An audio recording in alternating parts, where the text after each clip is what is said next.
Is, ooh, kids, big word, bold print. That'll be on the test. They always are, okay? Uniformitarianism means the present is the key to the past. No, James, I think the Bible's the only perfect key to the past. But during this time frame, the Christians, instead of fighting against this new teaching of millions of years, they swallowed it.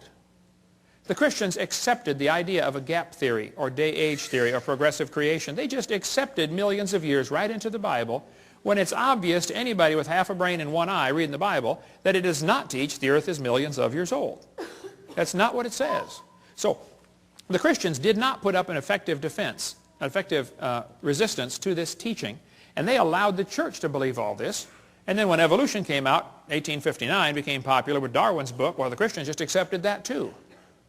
Boy, what a tragedy. That book covers the great turning point in history, if you got like the history of stuff. Well, James Hutton's book that he wrote had a real strong influence on a young lawyer from Scotland named Charles Lyell. Charles Lyell, the lawyer, hated the Bible. Somebody calculated one time that if all the lawyers in the world were laid end to end around the equator, we would all be better off. Charles Lyell in 1830 wrote this book right here, Principles of Geology. I've got it here on the table. You can come take a look at it. It's all marked up.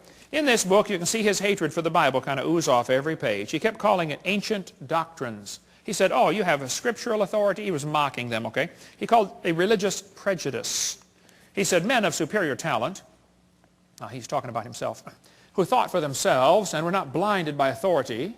He used every opportunity he could find to mock the Scriptures. And kids, you won't have to go to college very far before you're going to run into a professor that has this mocking attitude toward God's Word. How many of you had one when you went through school? Seems like their whole goal in life is to destroy your faith. I had a bunch of them when I went to school. They just wanted to destroy your confidence. Well, Charles said his goal was to free the science from Moses. What do you suppose he meant by that? Well, before Charles Lyell wrote his book, everybody looked at the geology, looked at Grand Canyon and said, wow, look what the flood did.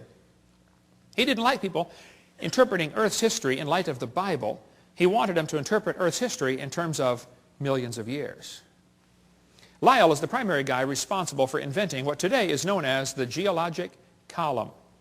How many have ever heard of the geologic column before? They divided the Earth up into layers and gave them names, you know.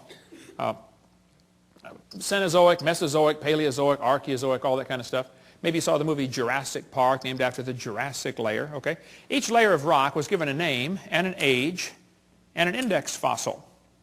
Now keep in mind, all this was done in 1830 before there ever was a carbon dating, potassium-argon dating, rubidium-strontium dating, lead-208, lead-206, uranium-235, uranium-238. None of those had even been thought of. So they didn't determine these great ages by any radiometric decay method. They just picked the numbers out of the clear blue sky. It's a fact the Earth has many layers of sedimentary rock. That is just a fact. You can see them all over Tennessee here.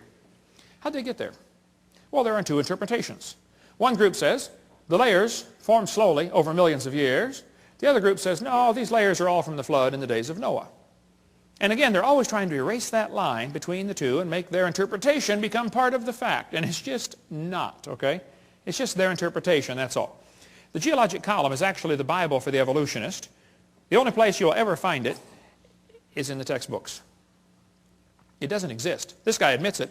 He said, if there were a column of sediments, unfortunately no such column exists. Did you know there is no geologic column? If there was, it'd be 100 miles thick. It doesn't exist. It's one of the lies in the textbooks. And actually all of evolution is based on this lie right here. This is one of the most serious ones in my opinion. It's true the Earth has layers. That's not the question. Okay? How did they get there though? I mean, if that layer sat there for 10 million years waiting for the next one, don't you think it's going to rain once in a while in 10 million years? Why are there no erosion marks between the layers? Why are they stacked on top of each other just like a stack of pancakes? And by the way, why are there no soil layers between the rock layers? I mean, soil builds up on top of rock. Don't you think there'd be some soil built up once in a while? Look, if you get a jar of dirt and rocks and gravel and sand and mud and shake it up and set it down, it settles into layers for you in a few minutes. It doesn't take long. How many have seen those things you buy at the mall with two pieces of glass and different colored sand in between? You know, you flip it over and it makes all kinds of layers just in a few seconds. It doesn't take long. I was preaching years ago in Union Center, South Dakota. Now, Union Center is right there. It's not even on the map.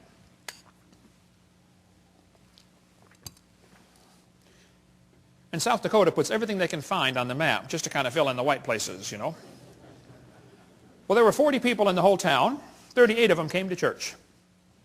Other two must have been pulling a calf, I reckon. I don't know.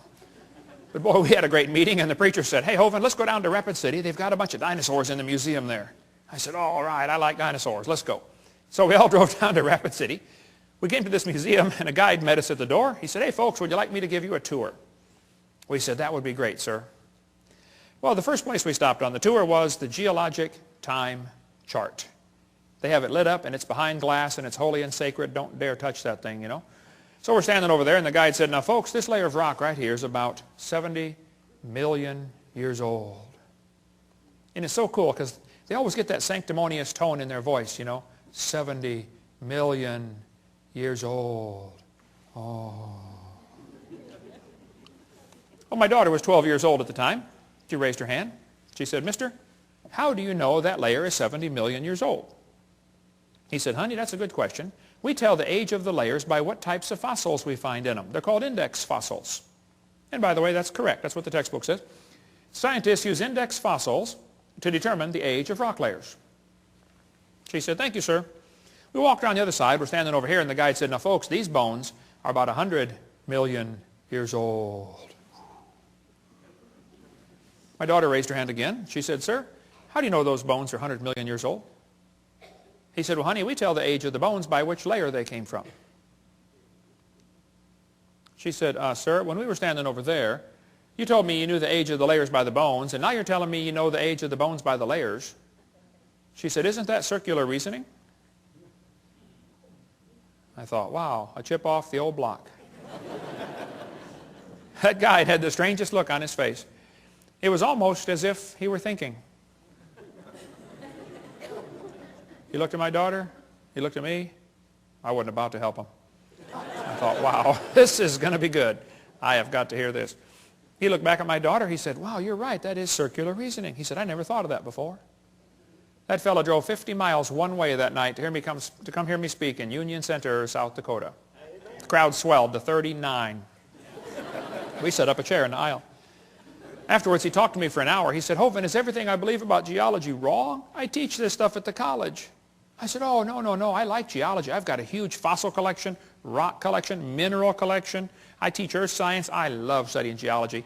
I said, "But as far as the layers being different ages," I said, "Yes, sir, I'm sorry. That is all baloney. It's based on circular reasoning." I'll show you. Here's a textbook that tells the kids to date the rocks by the fossils, and on the very next page it says date the fossils by the rocks. On the next page, and they don't catch it. It's a lie. It's circular reasoning.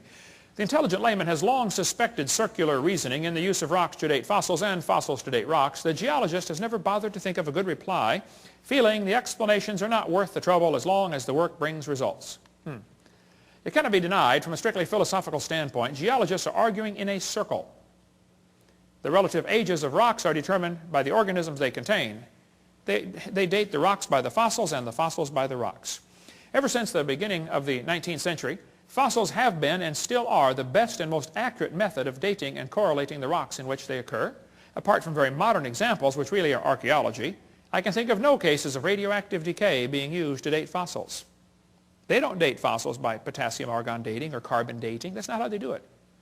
Radiometric dating would not even be possible if the geologic column had not been erected first. There's no way simply to look at a fossil and say how old it is unless you know the age of the rocks it comes from.